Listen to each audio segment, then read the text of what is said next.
大家好，我是电脑王阿达。今天又要介绍 OVO 的投影机啦。那距离上次开箱 OVO 的投影机也不过不久以前的事情。虽然那一台是 OVO 的子品牌 WAPO 所推出的，但是OVO 每隔一段时间本来都会有新产品推出，也是更新产品非常勤奋的一个品牌。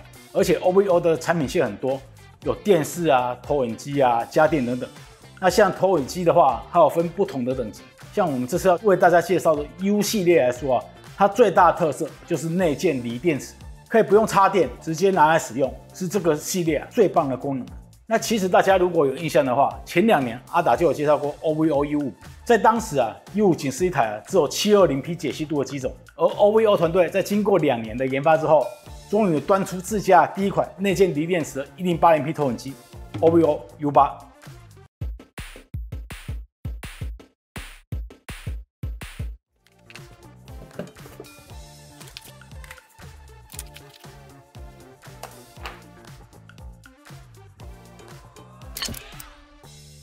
好，我们先从外形来简单介绍OVO U8，它还是承袭U 系列相当鲜明的色彩。它具有轻便且小巧的体积，重量有1270克。你很难想象这样的体积跟重量，竟然可以内建15000毫安时的大电池。可见OVO 这是在研发设计上下了很大的功夫。而内建的这颗电池官方数据显示可以在节能模式下大概使用2.8小时。而我们自己实测在一般模式下，大概可以使用2个小时左右才会没电，拿来看完一整部的电影绰绰有余。大家可以看现在在没有接电源的模式下，我直接开机，这样子它的灯泡就亮了。如果你带出门或露营使用，很懒得带变压器的话，也可以另购另外一条 OVO Type-C 除 DC 的电源线，接上一个支援 PD 45瓦的行动电源或变压器的话，就可以拿来在户外使用，相对来讲会比较方便得多。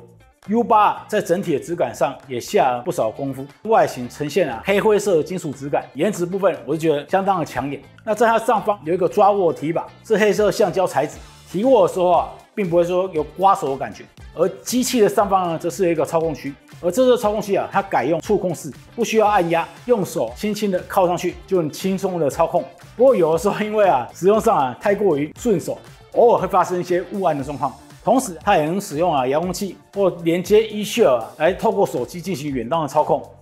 此外这个遥控器还支援蓝牙语音搜寻的功能，只要按住语音键，再说出要搜寻的内容，就能快速的从 YouTube 里面去找到你想要看的语音内容。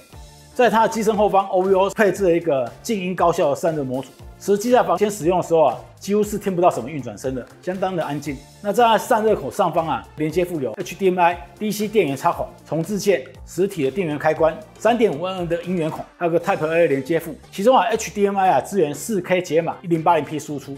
无论是你要外接游戏主机玩游戏，或是连接笔电来做简报，甚至接上 USB 来读取影音档案，都完全 OK。I/O 部分可以说相当的全面。那在它的机身底部则是有止滑垫，1/4寸的螺孔，可以锁在脚架上可以在户外或室内使用。那我们聊完U8 的外观之后，接下来我们来看看最核心的部分——硬体。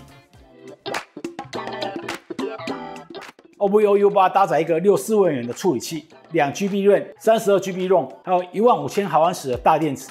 那软体部分呢，则是 Android 11为基底，再搭配OVO 引以自豪的 OVO tvOS。那 OVO tvOS 的好用程度我已经讲过很多遍了，就是这么好用。另外最重要的投影规格这次 U8 可说是厉害这次搭载的投影规格为1500流米，在昏暗环境下观看会有像电影院一般的那个观感不管是亮度色彩都相当的好看。在 REC 709的数值呈现上高达 130%， 可以看到这个画面呈现真的比一般的投影机好很多。那1500流米的亮度即使你在房间里面开启日光灯还是可以有相当清楚的画面。这台拿来当做房间里面的电视使用，我是觉得也相当的合适。那这个亮度呢，也让 U8 投影最大能够投到180寸。我自己实测在户外应该是超过很多在细节表现上也非常的不错。此外，它还支援 HDR10 高动态对比，加上它支援 4K 解码，看一些支援 4K HDR 的影片，效果真的是绝赞。相较一般比较低阶的投影机来说U8 在对焦、梯形修正部分也做得相当的全面。它支援了自动对焦，还有自动梯形修正。当你移动投影机的时候，机器就会自动帮你校正设定好，相当的便利。此外 ，U8 它还支援侧头、手动梯形修正，还有手动自动对焦等功能。在影音系统部分 ，OVO tvOS 的首页上一样能浏览目前播放的节目。在点进去的选单里面，还是有众多的线上直播可以观看。不管你是要看新闻啊、看卡通啊、看国外频道啊，在预设的频道里面都已经帮你建立好了。如果你还有 Netflix 啊、Disney Plus 啊、动画风等会员啊，只要进入到 OVO 4级里面，都可以下载到这些影音应用。对于大部分的台湾人的使用习惯来说，这些都相当的够你看了。有这么多影音平台可以观看如果喇叭太鸟的话，就没有那么尽兴了。U8 在它双侧搭载5瓦加5瓦的立体声喇叭，有针对电影的部分去特化音讯效果，在声音传导性较佳的室内空间播放沉浸感我是觉得相当不错的。再加上1500流明的光影表现让你在家就有小型剧院的感受。When you can find Manta, he's different now. He's stronger than before. It's got black.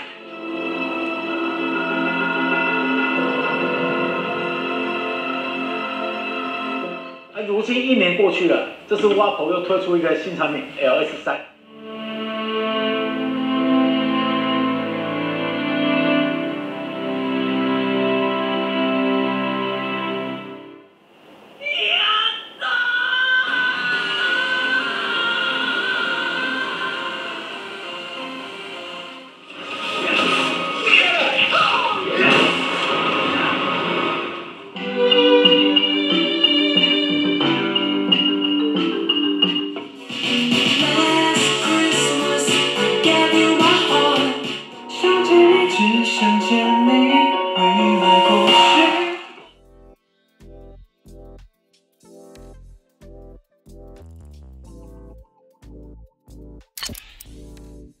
此外在一些细节上 ，OVO U8 也没有少给，譬如说字体放大的长辈模式，还有支援手机、笔电投影的 eShare， 在功能与应用资源度上面，U8 是做的相当全面的。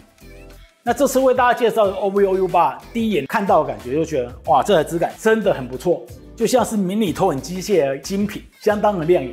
而实际打开播放那个迷人的亮度跟色彩表现，更是让我非常的惊艳。搭配它2颗立体声喇叭，在昏暗的空间观影，仿佛就有电影院般的效果。